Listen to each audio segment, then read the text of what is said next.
Olá pessoal, estamos de volta com mais uma aulinha e nós vamos fazer aí uma mega revisão para a nossa avaliação bimestral. Pessoal, essa revisão vai ser constituída praticamente de resoluções de questões envolvendo o que nós estudamos na penúltima aula, na introdução de estatística, ok? Então a gente vai ver aqueles conceitos que nós estudamos sobre população, amostra e gráficos e o estudo de gráficos e tabelas. Fazer essa análise das informações que os gráficos e as tabelas apresentam. Tá ok, pessoal? Então, sem mais demoras, vamos para a nossa aula.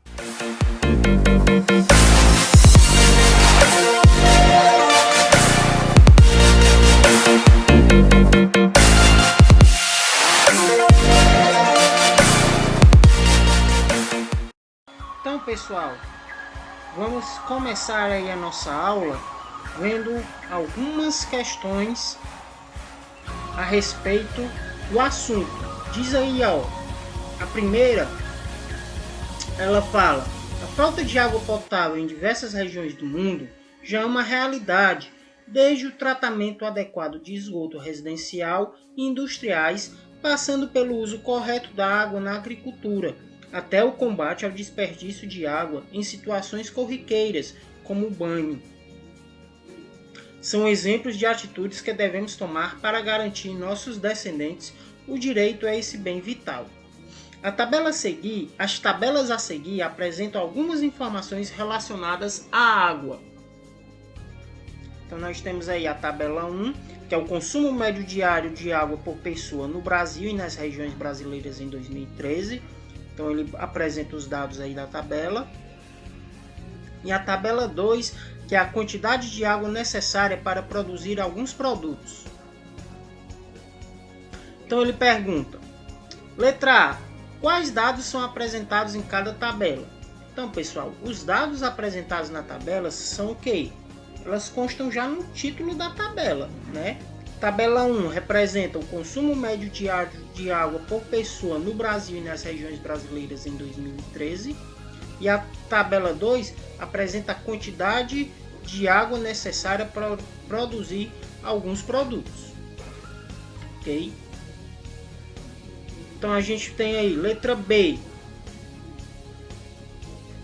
Qual região brasileira apresentou o menor consumo médio de água por habitante em 2013? E qual apresentou o maior consumo? Então nós vamos ver aqui, ele trata sobre consumo médio de água por habitante. Então a gente vai pegar essa informação na nossa tabela 1. Então a gente observando a tabela 1, a gente vai observar a região onde teve o menor consumo de água por habitante, foi a região Nordeste, né? 126 litros por habitante. Já a região que teve o maior consumo foi a região logo abaixo, a Sudeste, que é 194 litros por habitante. Na letra C, em 2013, o Brasil tinha cerca de 201 milhões de habitantes. Quantos litros de água aproximadamente foram consumidos diariamente no Brasil em 2013? Como é que a gente faz essa daí, pessoal? Ele quer saber o consumo médio no Brasil no ano de 2013. Então, no Brasil, ó, eu sei que a média foi 166 litros por habitante. E a questão diz que o Brasil tinha 201 milhões de pessoas. Então, 201 milhões, eu vou pegar 201 e multiplicar por 166. Ok? Então 6 vezes 1 dá 6, 6 vezes 0 dá 0, 6 vezes 2 dá 12. 6 vezes 1 dá 6, 6 vezes 0 dá 0, 6 vezes 2 dá 12. E 1 vezes 1 dá 1, 1 vezes 0 dá 0 e 1 vezes 2 dá 2. Somando 3, 6, 3, 3 e 3. Certo? Pessoal, lembra que 201 milhões são o quê? Eu tenho 1, 2, 3, 4, 5, 6 zeros, né? Aqui, ó. Unidade, centena, dezena. Unidade de milhar, centena, dezena de milhar, centena de milhar. Unidade de milhão, dezena de milhão, centena de milhão. Ok? São 6 zeros. Então, 1, 2, 3, 4, 5, 6. 6 zeros também. Então, ó, dá 33 bilhões 366 milhões de litros de água, certo? Por dia, pessoal. Isso aí por dia. Todo dia o Brasil consumia em 2013 uma média de 33 bilhões e 366 milhões de litros de água. Então essa daí, pessoal, é o nosso primeiro exemplozinho que a gente tem a resolução dele.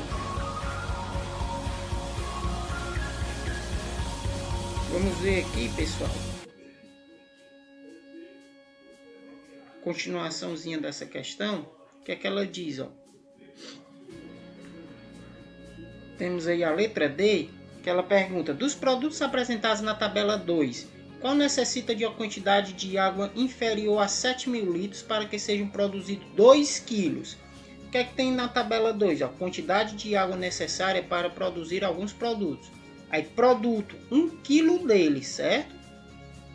Ele cita 1 quilo do produto.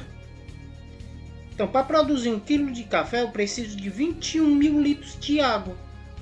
Ele quer saber quais necessitam a quantidade inferior a 7.000 litros para que seja produzido 2 quilos, ou seja, o dobro. Então aqui é o 1 litro, né? Ó.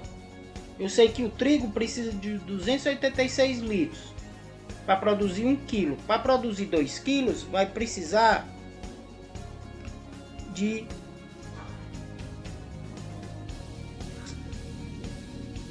572. Ó, leite, para produzir 1 litro de leite, 2.000 litros de água. 2 quilos, 4.000 litros de água. Açúcar, para produzir 1 quilo, 3.340 litros de água. Para produzir 2 quilos, 6.680. Arroz, produzir 1 quilo, 5.200, 2 quilos, 10.400. E café, 21.000, 42.000. Ok? Então, eu tenho 1, 2, 3. Quais são os produtos que eu faço? Açúcar, leite e trigo. Tá ok? Açúcar, leite e trigo são os produtos aí que eu possuo. E na letra E, quantos litros de água no total são necessários para produzir 500 gramas de cada um dos produtos apresentados na tabela 2? Certo, pessoal? Ó, o produto, a tabela demonstra quantos litros são necessários para produzir 1 quilo. Eu quero produzir metade, né? 500 gramas. Então, café, metade de 21 seria 10.500. Metade de 5.200 seria 2.600. Metade de 3.340, 1.670. Metade de 2.000, 1.000. Metade de 286, 143. Ok? Então esses aí são os resultados que nós temos nessa nossa questãozinha número 1, pessoal. Vamos aí, pessoal, para mais uma questãozinha que diz o que, ó? O Ministério da Saúde e as unidades federadas promovem frequentemente campanhas nacionais e locais de incentivo à doação voluntária de sangue em regiões com menos número de doadores por habitante, com o intuito de manter a regularidade de estoques nos serviços hemoterápicos. Em 2010, foram recolhidos dados sobre o número de doadores e o número de habitantes de cada região conforme o quadro seguinte. Então, o quadro apresenta a taxa de doação de sangue por região em 2010. Ok? Então, os resultados obtidos permitiram que estados, municípios e o governo federal estabelecessem as regiões prioritárias do país para a intensificação das campanhas de doação de sangue. A campanha deveria ser intensificada nas regiões em que o percentual de doadores por habitantes fosse menor ou igual ao do país. As regiões brasileiras onde foram intensificadas as campanhas na região são... Então, a gente tem as opções. A questão diz que as regiões onde tem que ser intensificadas as campanhas são as regiões onde fosse os doadores por habitantes fosse menor ou igual ao país. Então, o país, que é o total, a porcentagem de doadores é 1,9. Então, eu vou ver quais são os estados, as regiões, onde o percentual é igual ou menor a 1,9. Então, eu tenho 1,5 no Nordeste, 1,5 no Norte e 1,9 no Sudeste. Ok? Então, quais são as regiões? Nordeste, Norte e Sudeste. Então, letra A, Norte, Centro-Oeste e Sul. Não. Norte, Nordeste e Sudeste. Opa, tá aqui, nossa letra B. Ok? Tá aí nossa respostazinha da questão. Vamos aí, pessoal, para mais uma questãozinha que ela diz o quê, Essa questão tá mostrando aí a tabela, né? Com a escala da moeda americana em 2015. E ele diz, com base exclusivamente nos dados apresentados no gráfico, quanto à cotação do dólar comercial no último dia de cada mês de 2015, assinale a alternativa correta. Então a gente tem letra A. Em dezembro de 2014, a cotação do dólar comercial foi menor que 2,689. Então lá, a gente olha que a tabela tem dados de 2015, certo? Ele diz que em dezembro de 2014, a gente observa que a tabela não traz essa informação. Logo, eu não posso dizer que a cotação do dólar foi menor que R$ 2,689, ok? Então essa letra A eu já descarto ela. O maior valor para a cotação do dólar comercial foi verificado em 28 de setembro, ok? Então, o que é que a gente tem aqui, pessoal? Eu olho aqui o mês de setembro, tá aqui, que é essa última linha aqui, certo? Ele diz que a maior cotação foi verificada no dia 28 de setembro. Eu observo aqui que não, né? 28 de setembro eu tenho valores, por exemplo, esse aqui no dia 22 foi a maior cotação que eu verifiquei. Então, letra B também está fora. Letra C. A função que representa o valor da cotação do dólar comercial em relação ao tempo é crescente no intervalo apresentado no gráfico. Ou seja, se ele diz que é função crescente, sempre o meu valor ia subindo. E eu observo que meu valor vem subindo. Quando chega aqui de março para abril, ele cai. Ou seja, então não é sempre crescente. Ele é uma parte crescente e outra parte decrescente. Também essa questão aqui está fora. A diferença entre os valores de cotação do dólar comercial de maio e de março foi menor que 1 centavo de real. Então eu olho aqui mês de maio, né? O valor do mês de maio tá aqui, o valor dele, que deu R$3, não,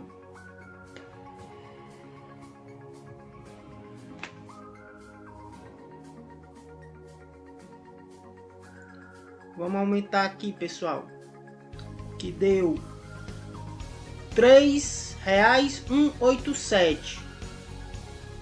Já no mês de março deu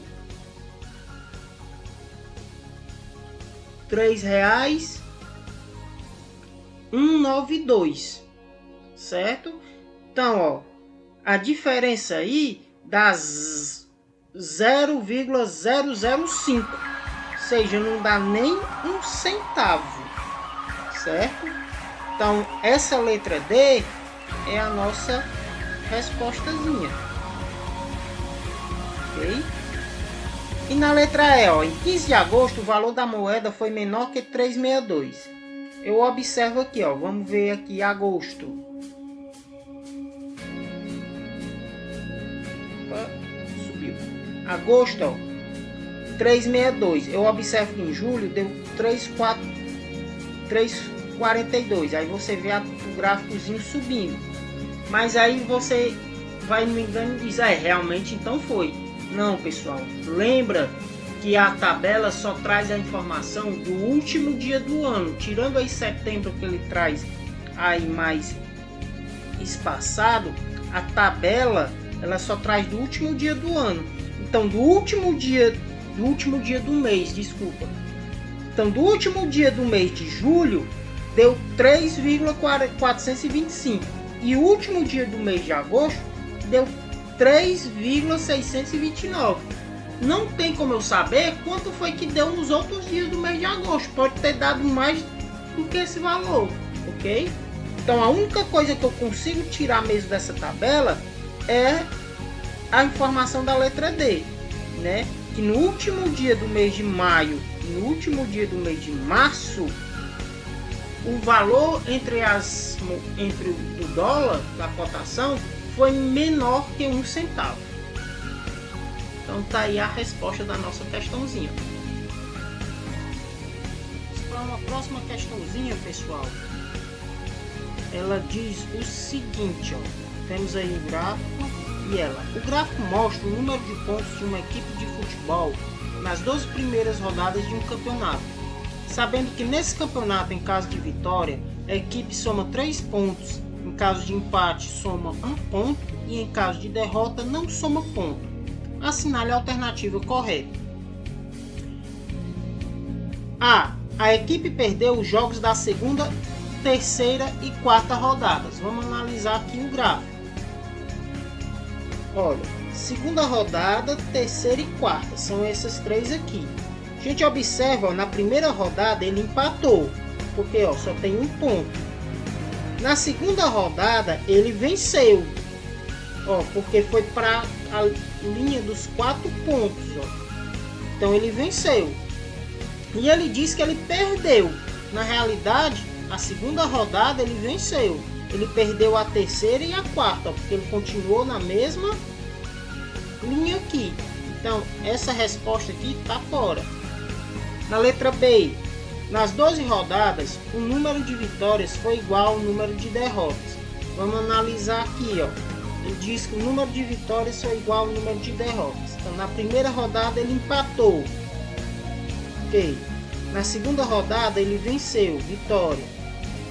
Na terceira ele perdeu, derrota. Na quarta ele perdeu, derrota. Na quinta, ó, subiu. Então, subiu quanto? Subiu 3. Então, ele venceu. Na sexta, ele continuou na mesma. Então, ele perdeu, é derrota. Na sétima, ele subiu 3 de novo. Então, ele venceu. Na oitava, ele continuou na mesma. Então, ele perdeu, derrota. Na nona, ele continua na mesma linha, então ele perdeu, derrota. Na décima ele subiu 1, então ele empatou. Na 11ª ele subiu 3, ó, então ele venceu. E na 12ª ele subiu 3 de novo, então ele venceu. Logo, ó, ele venceu 1, 2, 3, 4, 5. 5 vitórias. Quantas derrotas? 1, 2, 3, 4, 5.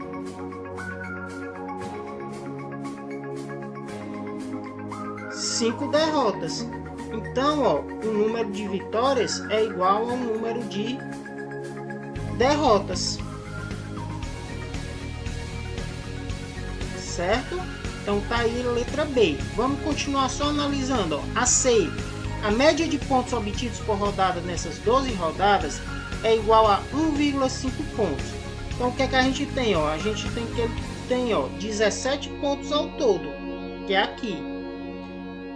Então como é que eu faço? Eu pego 17 e divido por 12, que é a quantidade de pontos dividido pela quantidade de rodadas. Vai dar igual a 1,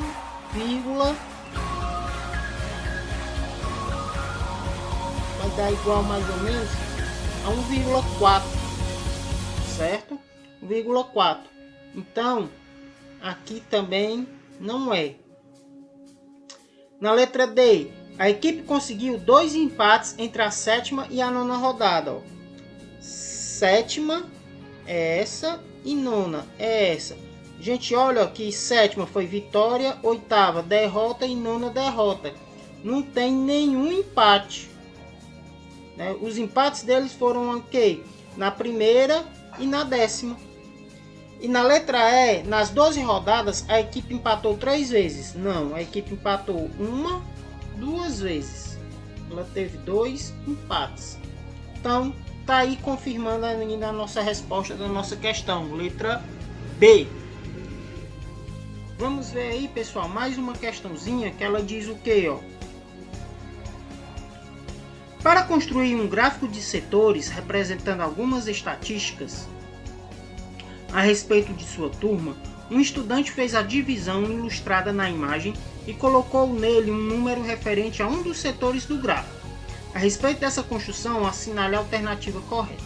Então a gente tem a construção e vamos ver as alternativas, ó. O maior ângulo central nesse gráfico mede 150 graus. Então vamos ver. A gente tem aqui o ângulo de 30 graus, né? A gente sabe que a circunferência ele tem um ângulo total de 360. Mesmo aqui, ó, esse ângulo aqui, onde é esse quadradozinho, ele representa 90 graus. O mesmo ocorre aqui embaixo. Então eu já tenho, ó, 90 com 90, 180, com mais 30, 210. Para 360 falta exatamente o que? 150. Então, minha resposta seria aqui letra A. Vamos continuar analisando, pessoal, para a gente ver aqui uma coisa. Olha que geralmente nessas perguntas de estatística a gente tem uma pergunta que seja mais completa. Então vamos ver se isso ocorre aqui. Letra B. O número total de alunos nessa turma é 62. Ah, professor, não tem um número de alunos. Realmente, pessoal, não tem um número de alunos. Vou apagar aqui tudo. Mas olha que ele bota uma informação, ó. Ele diz que 90 graus representa quantos alunos? 15, certo? Então aqui tem 15, esse aqui também tem até 15, ok? 30 graus. Olha que 90 eu posso dividir em 3 pedaços de 30. Então, se eu posso dividir aqui em 3 pedaços de 30, eu posso dividir 15 em 3 pedaços de 5. Então, 30 graus vão ser 5 alunos. Ok? E aqui são 150 graus. 150 graus, se eu pegar esse 30 graus como base, eu posso dividir em 5 pedaços.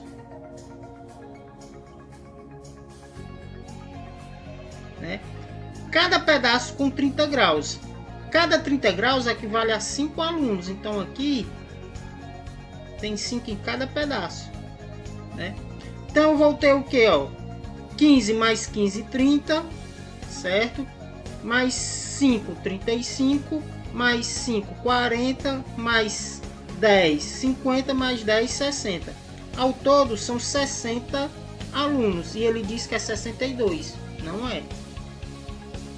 Vamos ver, ó. O menor setor do gráfico está relacionado a 9 alunos. O menor setor do gráfico é 30, está relacionado a 5 alunos, então não é. Letra D. Não é possível garantir que os setores são proporcionais aos números que representam. Falso também. É possível garantir sim. Porque você faz uma regra de 3 e coloca exatamente quantos graus representa a quantidade de alunos. Letra E. O maior setor nesse gráfico representa 20 alunos. Não. O maior setor representa 5, 10, 15, 20, 25. São 25 alunos. Então nossa resposta aí realmente é a letra A. Vamos ver aí, pessoal, mais uma questãozinha que ela diz o que, ó? O gráfico a seguir diz respeito aos resultados obtidos em uma turma de alunos de um curso preparatório específico para professor de educação básica. Então, resultados dos professores no curso preparatório. Tá aqui, ó. Ele coloca que um professor tirou excelente, 6 professores tiraram ótimo, 4 professores bom e 2 professores ruim. Ok? Então ele tem, ó, para continuar no mercado é necessário que esse curso aprove pelo menos 70% dos seus alunos, que por sua vez são professores especializando-se. Sabendo que os aprovados são apenas aqueles que obtiveram o resultado ótimo e excelente, pode-se afirmar que esse curso continuará no mercado? Então a gente tem as opções. Então, ó, o que é que eu tenho? Eu só sei que só vai ficar no mercado se os alunos tiverem 70% aprovados, né? Aprove pelo menos 70%. E só é aprovado quem obtiver resultado ótimo ou excelente. Então eu pego aqui, quem teve ótimo? 1. Desculpa, quem teve excelente? 1. Quem teve ótimo? 6. Então ao todo, 7 alunos. E quantos alunos eu tenho? 6 mais 4, 10. Mais 2, 12. Mais 1, 13. 7 dividido por 13. Isso dá o quê? Isso dá aproximadamente, pessoal, 0,5. Certo? 0,5. Que é aproximadamente 50%. Para cima, certo? Então, ó, ele diz, letra A, sim, pois o percentual de professores aprovados foi aproximadamente 70%. Não. Sim, pois o percentual de professor aprovado foi aproximadamente 80%. Também não. Não, pois o percentual de professores aprovados foi aproximadamente 50%. Por enquanto, sim. Não, pois o percentual de professor aprovado foi aproximadamente 40%. Não. Sim, pois o percentual, sim, também não. Então a gente tem, ó, que é a nossa letra C, a resposta aí da nossa questãozinha, pessoal. Vamos aí, pessoal, para mais uma questãozinha que ela diz o seguinte, ó. O dono de uma farmácia resolveu colocar à vista do público o gráfico mostrado a seguir, que apresenta a evolução do total de vendas em reais de certo medicamento ao longo de 2011. De acordo com o gráfico, os meses que ocorreram respectivamente o maior e a menor venda absolutas em 2011 foram. Aí tá aí as alternativas, certo? Então a gente tem, ó, ele quer saber os meses onde teve a maior e a menor venda. Então, onde foi o pico do gráfico? O ponto mais alto do gráfico é aqui, ó, junho. E o ponto mais baixo do gráfico foi em aqui, ó, agosto, né? Então a gente tem, ó, abril, março e abril. Março tá aqui e abril tá aqui, ó. Não é nem o mais baixo nem o mais alto. Março e agosto, não. Agosto e setembro, não. Junho e setembro, não. Junho e agosto, tá aqui a nossa resposta, né? Letra E, a resposta aí dessa questão. Questão tranquila, e olha que é questão do Enem de 2012, pessoal. Vê como é uma questão aí facinho. Mais uma questãozinha, pessoal. Aí, ó. Enem 2010. O gráfico expõe alguns números da gripe H1N1 entre as categorias que estão em processo de imunização. Uma já está completamente imunizada, as dos trabalhadores de saúde, né, conforme o gráfico aí. Então, de acordo com o gráfico, entre as demais categorias, a que está mais exposta aos vírus da gripe H1N1 é a categoria de, aí tem as alternativas, indígenas, gestantes, doentes crônicos, adultos entre 20 e 29, crianças de 6 a 2 anos. Então, ó, a gente observa que a categoria que está totalmente imunizada é os trabalhadores da saúde, ó, 100%. Ok? A gente vai ver pelo gráfico que a categoria com a menor barra é a primeira, né? Que é adultos entre 20 e 29 anos. Está na faixa o quê? Um pouco mais de 40%. Ó. Então, a nossa resposta seria letra D. Vê aí, ó, uma questão do Enem de 2010. Muito simples, pessoal. Tá aí a resposta dessa questão. Mais uma questãozinha aí, ó. Vamos ver essa questão que ela diz o quê? Nos últimos anos ocorreu redução gradativa da taxa de crescimento populacional em quase todos os continentes. A seguir são apresentados dados relativos aos países mais populosos em 2000 e também as projeções para 2050. Então tá aí, pessoal, o gráfico mostrando os países e as projeções. Então o que é que nós temos? Questão 1. Com base nas informações acima, é correto afirmar que no período de 2000 a 2050, as alternativas: a taxa de crescimento populacional da China será negativa.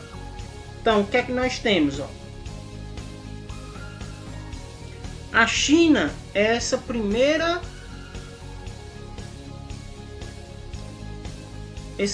ponto.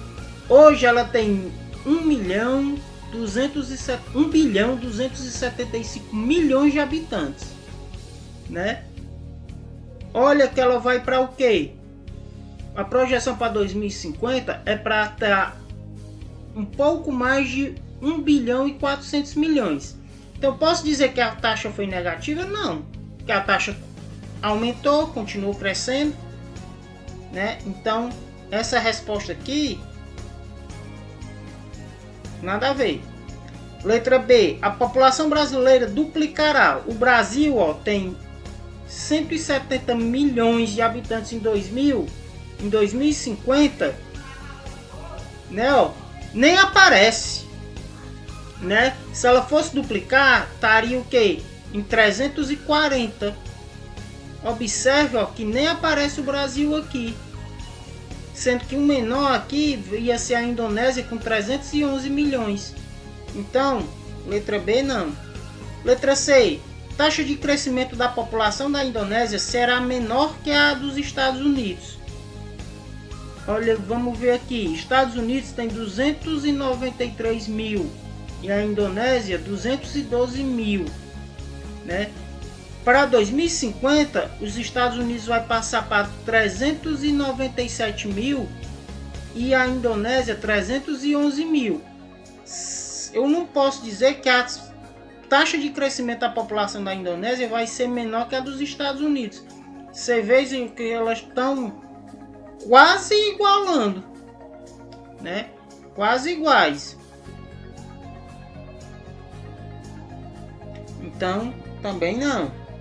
Letra D. A população do Paquistão crescerá mais de 100%. Vamos lá, ó. Paquistão não aparece no primeiro quadro, mas o Paquistão aparece aqui no segundo. Então eu posso afirmar que vai ser mais de 100%? Com certeza. Por quê? Ué, se ela não aparece no primeiro quadro? Pessoal, ó, aparece os 5 primeiros. O menor no primeiro é o Brasil com 170 milhões. Então o Paquistão está para trás do Brasil.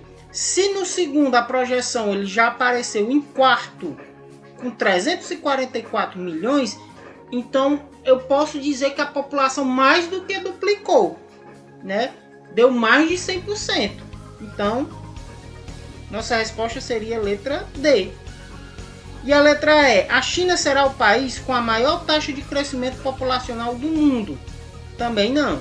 Você observa aí, ó, que a Índia estava em segundo, passou aí para primeiro em 2050, né? Então eu não posso garantir que a China será o país com o maior crescimento populacional do mundo. A gente tira o caso aí até mesmo do Paquistão.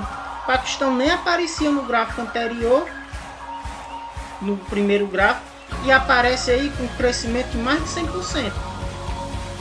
Então, ó, nem o Paquistão já está na frente da China e da Índia, só para você ter uma ideia. Então, pessoal, tá aí a resposta aí de mais uma questãozinha. Pessoal, usando os dados da questão anterior, nós vamos analisar aí uma nova questão, certo? Ela diz o que, ó? Com base nas informações do gráfico mostrado, suponha que no período de 2050 a 2100, a taxa de crescimento populacional da Índia seja a mesma projetada para o período de 2000 a 2050. Sendo assim, no início do século 22, a população da Índia em bilhões de habitantes será inferior a 2 bilhões, superior a 2 e inferior a 2,100, superior a 2,100 inferior a 2,2, superior a 2,2 inferior a 2,3, superior a 2,3. Então ele quer saber da Índia. Vamos fazer aqui um zoom aqui, ó. A Índia tem 1,01 milhões, certo? E passou para 1 bilhão e 572 milhões. Você veja que foi um crescimento aí de praticamente 564 milhões, né? Nessa faixa de 50 anos. Então ele quer saber, continuando essa mesma projeção, ou seja, vai subir mais 564 milhões. Então, em 100 anos, né? Então eu vou ter 8, 12 vai 1, 10 e 1, 11. Certo? Eu tenho isso aqui. 1 bilhão 128 milhões. Somando com os 1 bilhão e 8 milhões, eu vou ter 16 vai 1. 1 mais 2 dá 3. 1, 2. Olha aí, ó. Eu vou ter 2 bilhões 136 milhões.